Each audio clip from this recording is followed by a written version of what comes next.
¿Qué tal? Muy buenas noches, soy Genaro Lozano y esto es Punto y Contrapunto. Hoy, 19 de septiembre, conmemoramos los sismos de 1985 y de 2017. Y a 2 años de los más recientes, la reconstrucción no ha terminado ni en la Ciudad de México ni en otros lados. ¿Cómo va la 4T con este tema? ¿Estamos listos para el siguiente sismo o no? Y el colectivo No Más Derroches ha logrado la suspensión de la construcción del aeropuerto de Santa Lucía, pero la defensa del gobierno del presidente López Obrador ahora dice que es un tema de seguridad nacional. ¿Cambia esto la jugada para el aeropuerto de Santa Lucía o no? Ayotzinapa, Tlatlaya y muchos casos más evidencian que nuestro sistema de justicia genera impunidad más que procurar justicia y que por ello urge una reforma judicial. ¿Quién debe proponerla? ¿El Ejecutivo o el mismo Poder Judicial? Estos son los 3 temas de la noche. Acompáñanos que ya empieza Punto y Contrapunto.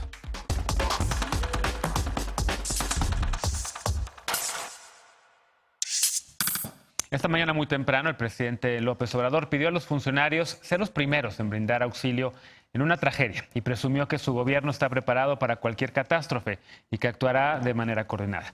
Ayer, precisamente, se dio un informe sobre la reconstrucción tras los sismos del 7 y del 19 de septiembre de 2017. En resumen, los funcionarios no fueron los primeros en ayudar. El gobierno de Peña Nieto no estaba preparado y las dependencias no actuaron de manera coordinada. Veamos el contexto. La gestión de recursos y donativos recaudados por la administración de Enrique Peña Nieto tras el sismo de septiembre de 2017 fue opaca y descoordinada. En junio pasado, la Auditoría Superior de la Federación señaló falta de claridad, transparencia y seguimiento a los donativos, aunque no determinó ninguna responsabilidad. El primer informe de la cuenta pública de 2018 apuntó también retrasos, omisiones y fallas importantes en la reparación de hospitales, viviendas y centros educativos. En el diagnóstico ofrecido este miércoles por el Ejecutivo, se informó que tras el sismo no hubo un programa con objetivos y estrategias ni datos sobre la magnitud del desastre. Además, hubo un escaso y tardío acompañamiento técnico en la reconstrucción de vivienda en más de 700 municipios con declaratoria de desastre. Aunque se registraron 186.526 casas afectadas, fueron al menos 200.000. La administración pasada reportó que el 29% ya habían sido reconstruidas, pero solo fue el 21%, en su mayoría sin ayuda gubernamental. El secretario de Desarrollo Agrario y Territorial, Román Meyer Falcón, informó que en el gobierno de Peña Nieto no hubo un programa que planteara objetivos y estrategias o metas claras, ni mecanismos de operación o coordinación entre instituciones. Cuando recibimos la estafeta nos dijeron que teníamos que dar la última vuelta. Sin embargo, cuando arrancamos nos dimos cuenta que apenas estábamos iniciando. En Chiapas, por ejemplo, 1 de cada 3 familias jamás recibió los recursos para la reconstrucción. En abril, la administración López Obradorista lanzó el Programa Nacional de Reconstrucción tras concluir que las consecuencias de los terremotos no fueron atendidas. El avance global de las metas planteadas en este programa es del 30%. Las autoridades estiman que a fin de año el 41% de las viviendas habrán sido reconstruidas y en el caso de hospitales y centros educativos, el 71%. Punto y contrapunto.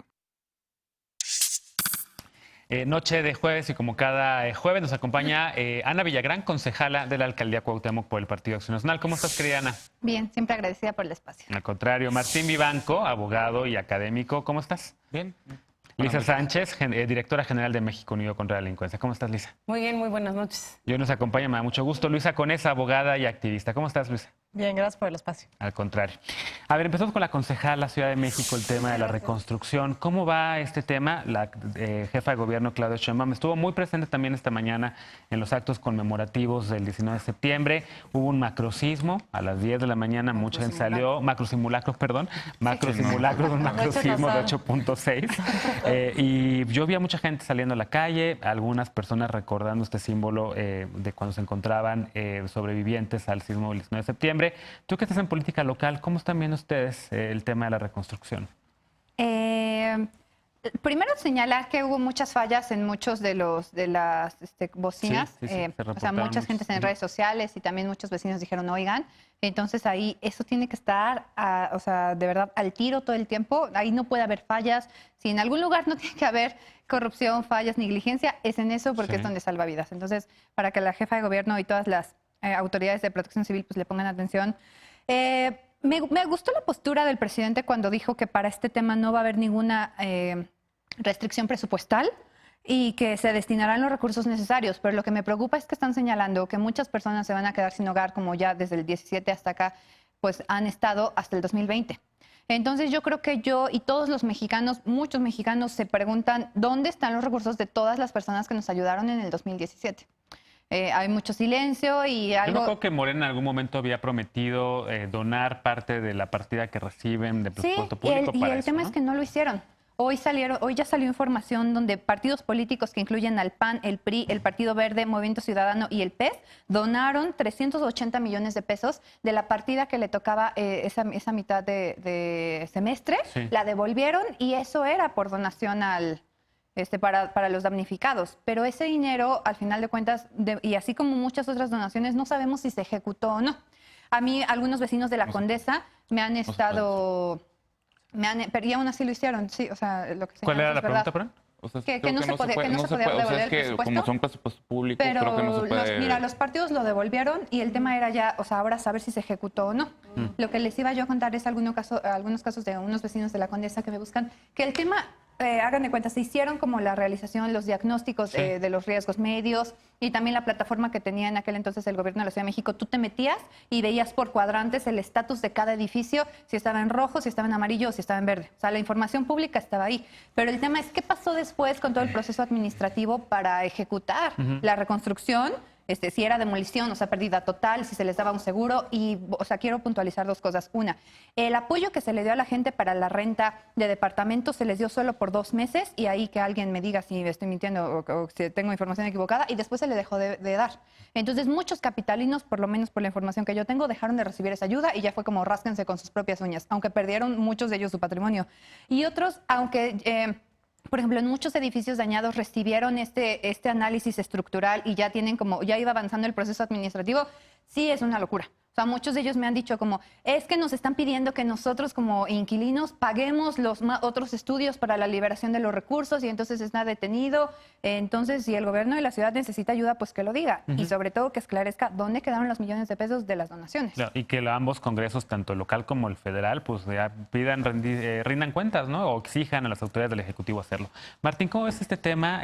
¿Crees que ahora sí, en efecto, hay muchos edificios todavía en la Ciudad de México que todavía están acordonados, que todavía tienen signos de que están todavía terminando de reconstruirlos o de fortalecerlos? Va como medio lento, ¿no?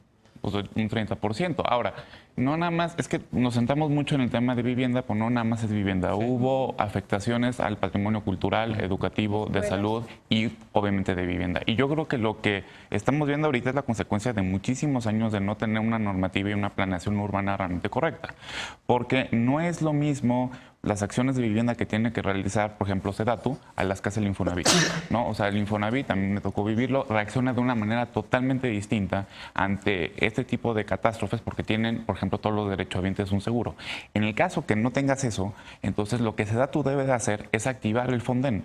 Y el Fonden es una maraña burocrática espantosa. Nada más para dar un ejemplo, en 2017 en Durango todavía se está ejecutando parte del Fonden que se había pedido para 2014. Y así se empieza a trazar toda la obra pública. Aparte tienen que licitar, hay un comité, se tiene que solicitar. Es realmente una maraña enorme. Entonces, ese es el primer obstáculo. Y segundo, que cada una de las dependencias tiene que hacer su diagnóstico. No es lo mismo reparar una escuela, ¿no?, por medio de la SEP, que ahorita, por ejemplo, creo que se acaba de derogar o abrogar la ley del INIFED, ¿no? Ya no está, ya no existe. Entonces, no es lo mismo eso a un hospital, a acciones de vivienda. Entonces, sí creo que es consecuencia de mucha falta de planeación y obviamente de corrupción. La corrupción mata, ¿no? Si no se planean bien, si los costos no son los adecuados, si no hay material adecuado en las estructuras de vivienda y pues en infraestructura en general, pues es lo que vemos que pasa, ¿no? Claro. Lisa, ¿estamos más preparados para el siguiente sismo o no? Yo creo que no necesariamente. Hay algunos avances que es importante mencionar, como el hecho de que se hizo público el Atlas de Riesgos de la Ciudad de México y que por lo menos para algunas decisiones esta herramienta lo que nos sirve es para saber en dónde están las grietas, en dónde quedaron los edificios dañados, cuáles son los suelos más susceptibles a ser sacudidos de una manera muchísimo más fuerte y por lo tanto las personas que transitan, viven o laboran en esas zonas, pues deben de tener precauciones extras, y creo que deberíamos tener una política muchísimo más fuerte de protección civil, en el sentido en el que pues yo conozco muy pocas oficinas que realmente tienen sus brigadas actualizadas, que están en coordinación con las alcaldías, sabiendo a dónde se tienen que ir. Por ejemplo, la propia oficina de México Unido contra la Delincuencia no tiene un lugar seguro, porque en toda la calle o hay construcciones, o hay alto tráfico, o hay cableado de alta tensión, o una gasolinería en la esquina, ¿no? Que no te permiten necesariamente evacuar de una manera pues segura. O la gente no lo hace. En mi edificio hoy en la mañana, ¿no? mis vecinos, nadie bajó, nada más bajamos a mi casa, pero bueno. Sí, o luego no nos damos cuenta de los propios riesgos Sí, a los que sí, nos sí, sometemos nosotros por estos excesos de seguridad que nos da el tema de inseguridad de violencia, donde si no tienes la llave del candado que no se abre con otra cosa, quedas ahí atrapado. Yo lo que quisiera resaltar es que creo que este es uno de los pocos espacios en los que se ha hecho un reconocimiento no solo del sismo del 19 de septiembre, tanto de hace 2 años como de hace 32, sino también del 7 de septiembre, que dejó muchos damnificados en zonas que tradicionalmente olvidamos, como puede ser Oaxaca, como pudo haber sido Chiapas o como puede ser Morelos, ¿no? Había mucha gente que en redes sociales nos decía qué bueno que se acuerden del 19S, pero el 7S dejó un centenar de personas fallecidas, muchísimos damnificados, y pocas veces nos referimos a eso. Ahora, complementando lo que decía Martín, creo que nos hemos concentrado mucho en el tema de vivienda, porque por supuesto el tema de reconstrucción exige que las personas que perdieron sus hogares puedan pernoctar en un lugar seguro, tengan los servicios básicos cubiertos, porque de eso depende la continuidad de las actividades laborales, la continuidad de que los niños puedan acudir a las escuelas, el cuidado médico de las personas de la tercera edad. Pero sí hay más de 12,000 escuelas que necesitan algún tipo de reconstrucción, algún tipo de saneamiento, donde la vida de miles y miles de estudiantes se vio interrumpida. Nosotros tuvimos la fortuna desde México Unido de participar en un proyecto que se llamó Reconstruye Resiliencia en Morelos y la Ciudad de México, donde nosotros acudíamos a crear redes de contención para los niños que se habían quedado sin planteles y que vivían no solo el desamparo de no tener la escuela en donde poder cursar sus clases, sino además habían perdido un lugar seguro en muchas comunidades de altísima violencia y altísima delincuencia, que eso era para ellos el refugio de la escuela. Y un dato que me parece muy interesante es que en lugares como Oaxaca hay más de 4,800 millones de pesos que no están reportados. Hay 14 carpetas de investigación abiertas en contra de funcionarios tanto del gobierno federal como del gobierno estatal por la falta de rendición de cuentas. Ahí está Bansefi, que quien era nuestro amigo Virgilio. Ahí está Sedatu, que quien era nuestra amiga Rosario Robles, ¿no?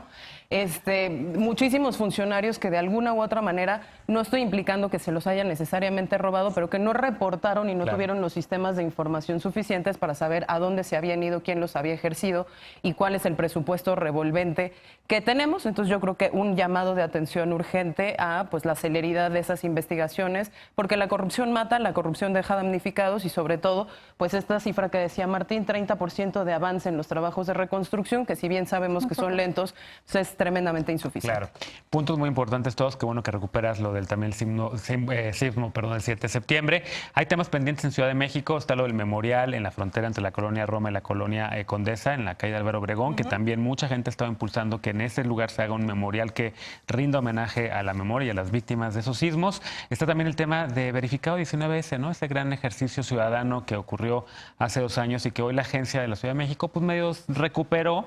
Pepe Merino creo que agarró ese ejercicio y hizo esta plataforma donde la gente ahora puede también llegar y sumarse de manera voluntaria para alguna de estas tragedias, ¿no? ¿Con qué más nos podemos quedar, Luisa, que recordar de ese 19 de septiembre y del 7? Dos cosas me parecen muy importantes. Una, la participación de la sociedad civil.